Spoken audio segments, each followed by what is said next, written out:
उच्च शिक्षाको तहमा रहेका विद्यार्थीलाई प्रतिपादित ज्ञान र सिद्धान्तको मात्र जानकारी दिनु असान्दर्भिक हुन्छ। मानसिक रूपमा परिपक्व र समाजका विभिन्न तह र तबकामा उनीहरूको प्रत्यक्ष परोक्ष सहभागिता या देश विकासमा उनीहरूको उल्लेखनीय योगदान समेत रहेको हुन्छ। तसर्थ उनीहरूलाई नै ज्ञानको खोजी गर्ने, प्रतिपादित ज्ञानको प्रामाणिकता र वैधता परीक्षण गराउने, प्राप्त ज्ञानप्रति आलोचनात्मक दृष्टिकोण राख्न सक्ने बनाउने लक्ष्यका साथ नेपालका सबै विश्वविद्यालयको स्नातकोत्तर तहमा अनुसन्धान विषयको समावेश गरिएको छ। प्राचीन कालदेखि नै ज्ञान प्राप्ति र खोजी गर्ने विभिन्न स्रोत तथा विधिको प्रयोग हुँदै आएको छ, जसमध्ये मुख्य रूपमा ज्ञानको खोजीका लागि निम्न 5 विधिको प्रयोग भएको पाइन्छ। पहिलो, अनुभव एक्सपिरियन्स। ट्रायल एन्ड इररका माध्यमबाट लामो समयको अनुभवका आधारमा मानिसले ज्ञान हासिल गर्दै आएको छ। व्यक्तिगत अनुभवलाई ज्ञान प्राप्तिको आधारका रूपमा लिइन्छ। दोस्रो, आधिकारिक स्रोत अथोरिटी। व्यक्तिगत अनुभवका आधारमा प्राप्त गर्ने ज्ञान परम्परागत पद्धति हो।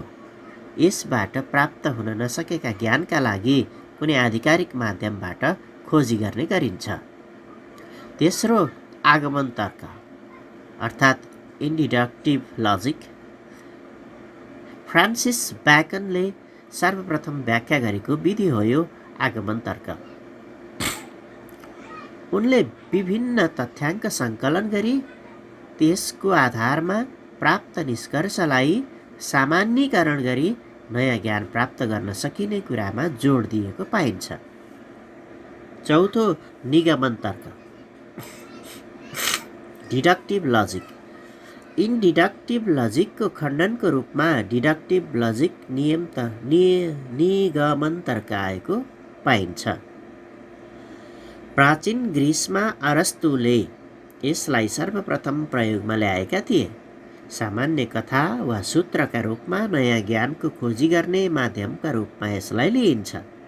र पाँचौँ रहेको छ वैज्ञानिक विधि साइन्टिफिक मेथड। आगमन र निगमन दुवै विधिको प्रयोग गरी प्रतिपादित ज्ञानको प्रामाणिकता सुनिश्चित गर्ने विधि नै वैज्ञानिक विधि हो। यसलाई चार्ल्स डार्विनले पहिलो पटक प्रयोग गरेको पाइन्छ। हाल प्रचलित विधि नै वैज्ञानिक खोज विधि हो। यसका 5 महत्त्वपूर्ण चरणहरू रहेका पाइन्छन्। चरण बिन्ने बित्तिकै त्यो एकपछि अर्को हुने गर्दछ। छोड्न फड्काउन पाइन्न। ती 5 चरण निम्न छन्। पहिलो, समस्याको पहिचान। दोस्रो, समस्याको उल्लेख। तेस्रो, परिकल्पनाको निर्माण। चौथो, नतिजाको आकलन। र पाँचौँ, परिकल्पनाको परीक्षण। यसलाई सम्झनको लागि पहिचान, उल्लेख, परिकल्पना, आकलन, परीक्षण सम्झिए पुग्छ।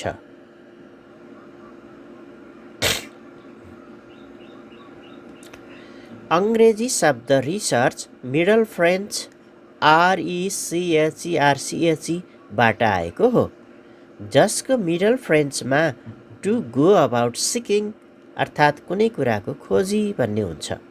अङ्ग्रेजीमा यसलाई RE प्लस SEAR सर्चका रूपमा व्याख्या गरेको पाइन्छ, जसमा रीको अर्थ पुनः र सर्चको अर्थ खोज्नु वा सल्युसन भन्ने हुन्छ। यसलाई नेपालीमा अनुसन्धान भनिन्छ। रिसर्चलाई यसरी पनि प्रश्न पार्न सकिन्छ, जस्तो RESEARCH को छुट्टा छुट्टै मिनिङ दिएर हेरेका छौँ हामीले। यहाँ हेरौँ। R को अर्थ rational way of thinking, E को अर्थ एक्सपर्ट, S को अर्थ सर्च फर सल्युसन, E को अर्थ एक्ज्याक्टनेस, A को अर्थ analytic view and analysis of data, R को अर्थ रिलेसनसिप अफ फ्याक्ट्स, C को अर्थ क्रिटिकल एन्ड कन्स्ट्रक्टिभ एटिट्युड र H को अर्थ अनेस्टी एन्ड हार्डवर्क भनेर पनि भन्न सकिन्छ। Research is a systematic inquiry. Research is a planned, systematic, objective, and critical inquiry using a verify of well-recognized techniques and methods and directed towards the solution of the problems. रिसर्चको बारेमा विभिन्न विद्वानहरूले दिएका परिभाषाहरू निम्न छन्।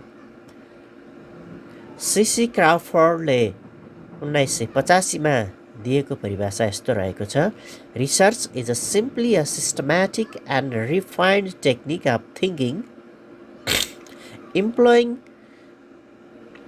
specialized tools, instruments and procedures in order to obtain a more adequate solution of problem.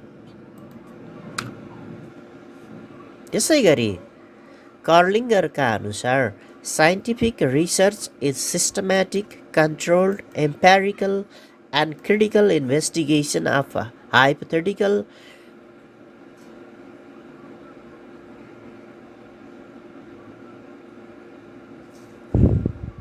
proposition about the presumed relation among natural phenomena अथवा प्रकृतिमा रहेका विभिन्न तथ्य, घटना र प्रक्रियाहरू किन र कसरी विद्यमान छन् वा तिनीहरूको सम्बन्ध कस्तो छ भन्ने सवालमा निश्चित परिकल्पना निर्माण गरी योजनाबद्ध, नियन्त्रित र प्रत्यक्ष प्रमाणका आधारमा गरिने खोजी कार्यलाई वैज्ञानिक अनुसन्धान भनिन्छ।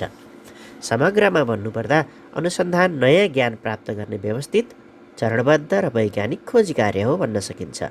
ज्ञान प्राप्ति गर्ने, निश्चित उद्देश्यहरू हासिल गर्ने र समस्याको समाधान गर्ने उद्देश्यबाट गरिने ज्ञानको खोजी नै यथार्थमा अनुसन्धान हो। अनुसन्धानका विशेषताहरू निम्न रहेका छन्। Characteristics of research. Characteristics of research अनुसन्धानका विशेषताहरू।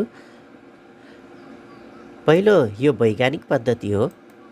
दोस्रो, सङ्गठित प्रक्रिया हो। तेस्रो, यो व्यवस्थित प्रक्रिया हो। चौथो, यो नियन्त्रित प्रक्रिया हो। पाँचौँ, यो समस्या समाधानका लागि अग्रसर हुन्छ। छैटौँ, सामान्यीकरण र नियम बनाउनु यसको उद्देश्य हो।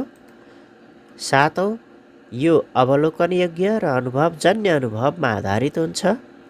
आठौँ, यसले प्राथमिक स्रोतबाट नयाँ तथ्यको सङ्कलन गर्छ। नवौँ, कुनै खास विधा वा व्यक्तिगत क्षेत्रमा ज्ञान खोजी र समस्या समाधानमा केन्द्रित हुन्छ। दसौँ, अनुसन्धान इन्द्रियजन्य अनुभव र प्रत्यक्ष प्रमाणमा आधारित हुन्छ। 11औँ, यसमा सम्बन्धित क्षेत्रको विशेषज्ञताको आवश्यकता पर्दछ।